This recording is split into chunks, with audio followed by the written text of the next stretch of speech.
Әлеуметтік желілер қолдауларыңыз керек. Бойкот жариялайық. Қазақ әуеніне коммерциялық мекемелер қазақша әнді емін-еркін тыңдауға рұқсат берілсін. Ешқандай да айыппұл салынбасын. Бұл деген масқара. Қазаққа қазақ жау деген осыдан шығады ғой деймін. Өз елімізде қазақша ән тыңдай алмасақ ұят деген нәрсе. 6.126.000 2000 айлық есептегіш көрсеткішті ставка қойып отыр. Кеше әділет басқармасының бастығына барсам, ол да таңғалып отыр. Енді бұл әшейін ауадан алынбайды.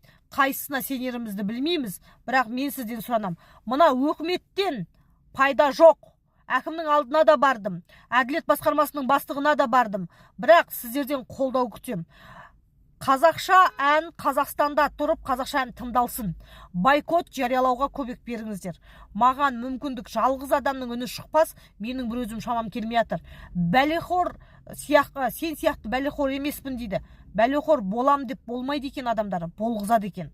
Сіздерге айтам, коммерциялық мекемелерде 6 миллиондық айыппұл арқалап отырып масқара болып қалмайық. Мына қазақ әуенінің ережесін, тәртібін қайта құруды сұраймыз. Қазақстанда тұрып қазақша ән тыңдалсын. Емін еркін ешқандай айыппұл салынбай.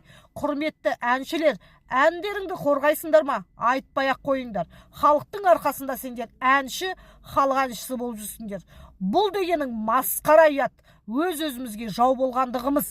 Қолдауларыңыз сұрайым, тағы да айтам. Барынша таратып, барынша қолдау білдірсеңіздер.